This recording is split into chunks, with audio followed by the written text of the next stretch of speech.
So I had to watch my own video this morning just to remember all the little details.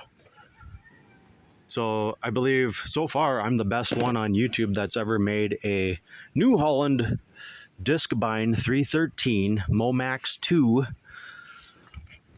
blade change video.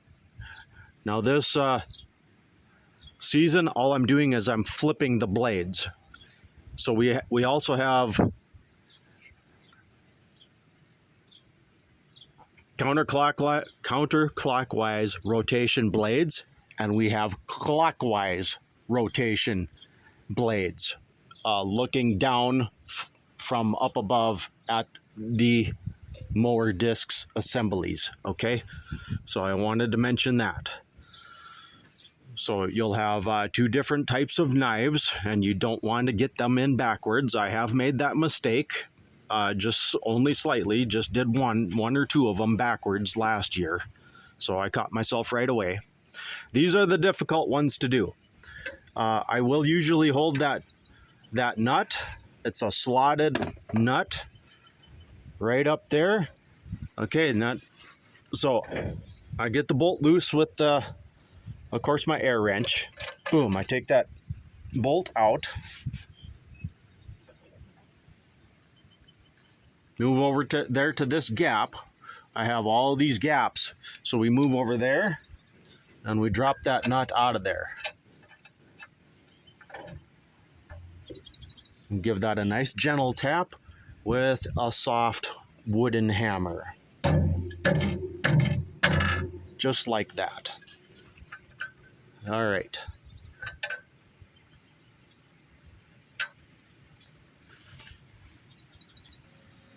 Okay, coming out from that little gap, let's see if the camera can maybe pick that up for everybody.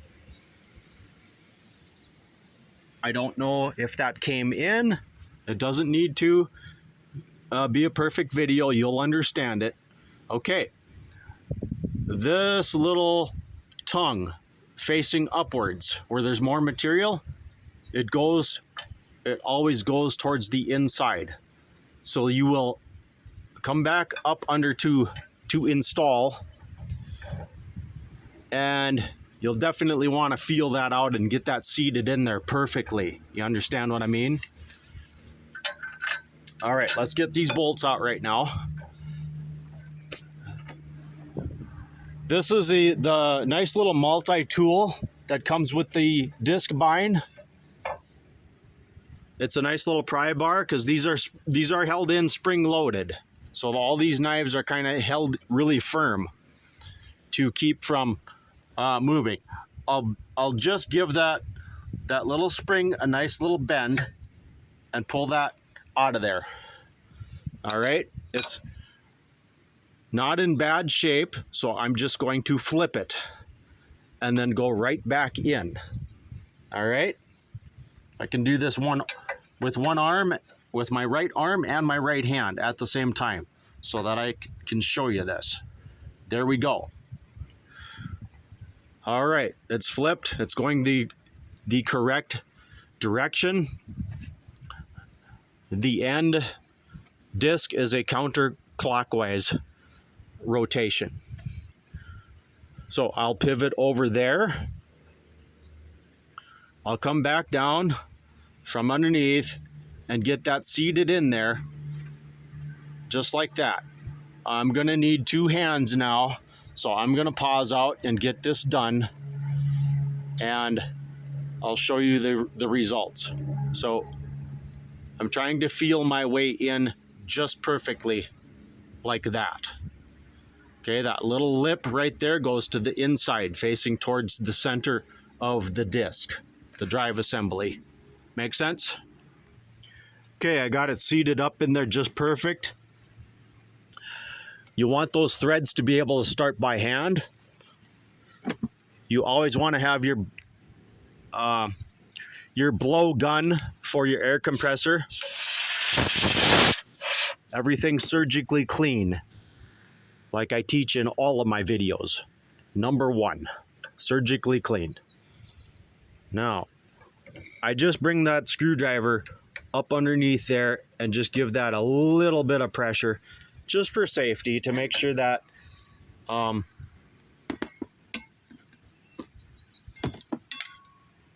you know, doesn't spin or pop out or anything. I got it. It's a little bit stiff. These threads were messed up just a tiny bit last year, so they're a little bit kind of like a locker threads now, but they're still in good shape. It'll work.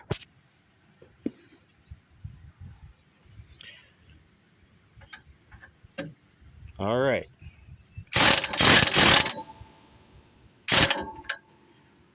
Okay, that spun in just perfectly, very nicely. All right, I'll take and make sure that there we go.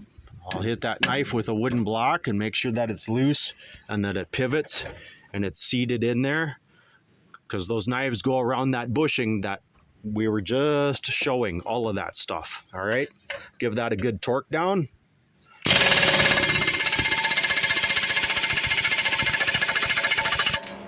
Yes, I know I'm supposed to be using an impact socket. I do not have one, for reasons that I talk about in other videos, and sometimes I make those videos private so that they cannot be seen again. All right, enough said about that. Very proud of this old impact air wrench. Is probably probably 47 years old, because I was probably 10 years old when I first started using this on this outfit. All right. Same thing on the center ones. The center ones have got this little round spacer. Not a big deal. Basically the same thing. I will probably just show a knife flip on that one too, and then everything else is the same way. Now we're on a clockwise rotation, exactly the opposite. Now, since we're not changing blades, I'm just flipping them. It'll be really easy. Same exact knife out, flip, same exact cutting edge, going clockwise on this one right here. Now, if I was putting in new blades, I'd have to be paying close attention to that. Counterclockwise knives, switching to clockwise knives. And then to counterclockwise. All across the board. We got 1, 2, 3, 4, 5, 6, 7, 8. 8 of them nice little mower assemblies to do. All right. I'm not going to go into great detail here. I'm going to pause out the camera. Of course, I'm going to take my air gun. I'm going to blow that out surgically clean.